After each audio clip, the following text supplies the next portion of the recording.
Hello, and welcome to another edition of our Agile and Nonprofits Book Club. I am Bethany Planton, a registered Scrum Master. And I'm Diane Leonard, the Chief Product Owner for Agile and Nonprofits. And today we are discussing Don't Overthink It by Anne Vogel. We're actually specifically discussing part 2, which is Take Charge. And now, if you listen to our first video, you would have heard this, but we're going to reiterate. This doesn't say Agile anywhere on it, does it? How does this book apply to Agile? But just keep listening, because I know I had notes everywhere relating back to Agile and Scrum framework. And Diane, I think you had the same. It was exactly. There's a reason it's on the work bookshelf, not the personal bookshelf. Yep. Yes. Even though it applies to both, it really does. And so in this section, the second section, we're taking charge. So we kind of talked about in the first one about just what our process is and maybe why being slow in our process is never helpful. And then this one, we're ready to take charge. We're ready to move forward. But sometimes taking charge also means we need to take some breaks. We need to give ourselves a rest. So I'm going to talk about first, what are some of our favorite ways to take real breaks? Because I also have my Agile hat on today, but I always nearby is my research into burnout, and the grants profession is always nearby. So I love taking real breaks. So this is putting all your favorite things together. It is. Books, Agile, burnout. I shouldn't say burnout's your favorite thing. No. Prevention of burnout is your favorite thing. It is. And you know what, though? I'm going to just call it out for you, because I think one of the things that is just amazing about how you approach just things is understanding your boundaries related to taking breaks. And I work so hard to learn from you every year about the way that you approach it. But I'm going to say this. I've realized that one of the spots where I am I've got a firm boundary and have for a long time, for me, the breaks that mean almost more sometimes than vacation breaks, daily breaks to work out. Mm-hmm. Committing to the time on the calendar, hitting the road with my shoes laced up for the run, or hopping on the Peloton, and my phone doesn't go off when I'm doing those, and I don't answer unless it is a spouse or child, right? Mm-hmm. Those, to me, those are real breaks. It lets my brain recharge. Yep. And helps fuel whatever is going to happen the rest of the day. Mm-hmm. But I was I realized I'm more like you than I think. I want to give myself some credit, but please do share, because your boundaries around breaks are just, I think, amazing. Well, I like to work. I love to not work. So sometimes that makes my boundaries a little easier. But yes, during the day, I do take just one significant break of when I eat lunch. I am not near my computer. My eyes need that break from the computer. My brain needs a rest.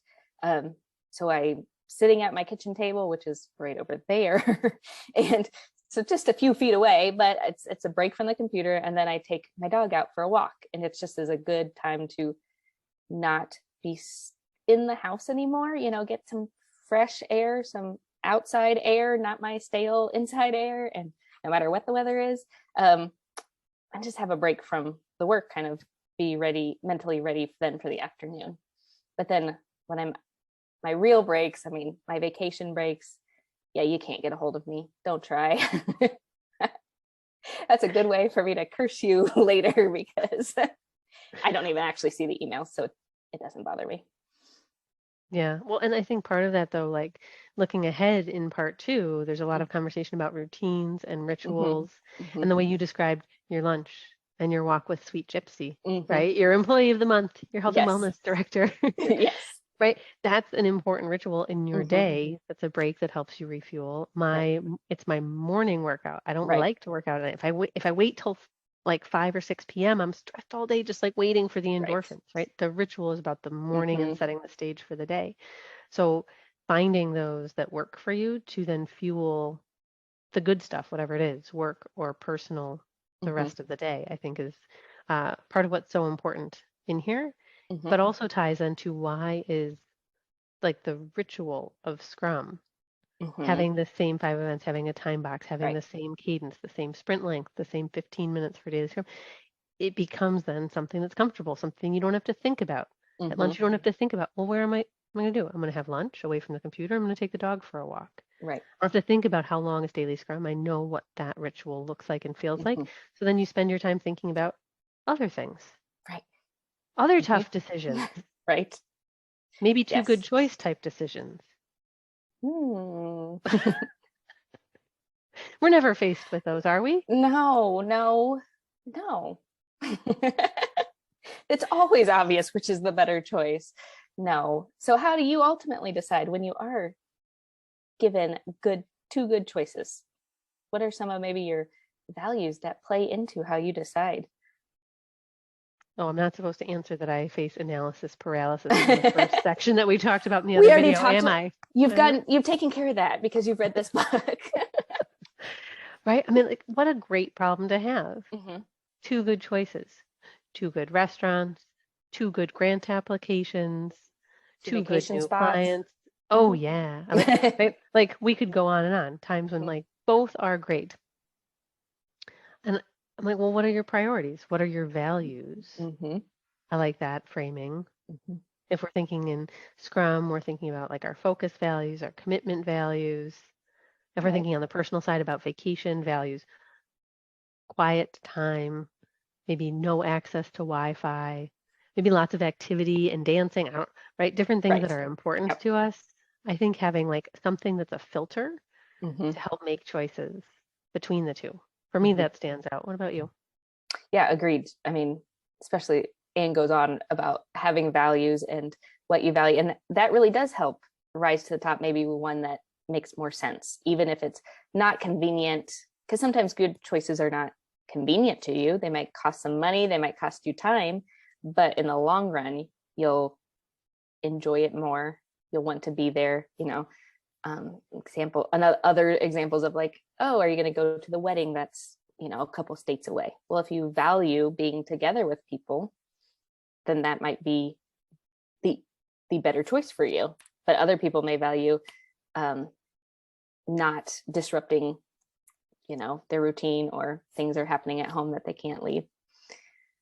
Yeah, so definitely value for me, values play a role of like, oh, here's an example. Tonight is an author event. I'm a little tired, but I really value going to author events and supporting my independent bookstore and my local authors. And so tonight after work, I will be going to the author event, partly why I have my book earrings on. But yes, those values help make the decisions easier. Well, and one of the things that strikes me when we think about like the choices that we're faced with, the good decisions, sometimes like the regret around it or like Mm-hmm. owning the decision. No, I used my values and I thought about Right. what was important and like moved forward, but it highlights then that so I have whatever my baggage around making decisions or you have your own choices. Mm-hmm.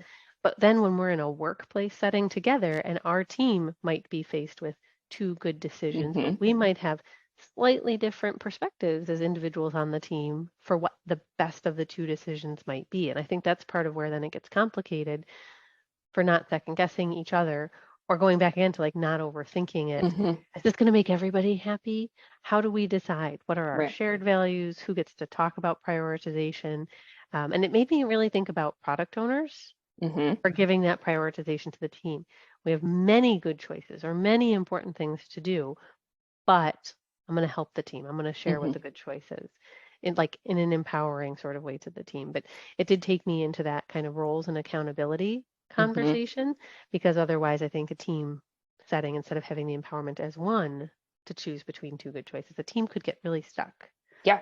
Yeah. And we already covered being stuck in a decision in part one, and we know that is not a good thing for the No, make a organization. decision, Yeah. get Yep. started, try Yep. something. Mm-hmm. Yes. Well, thank you for joining us for this discussion of part two of Don't Overthink It. You can check out part one here on our channel, and other videos we've done with discussing other books, and lots of other good information. So we hope you check those out, and we'll see you back here for part three.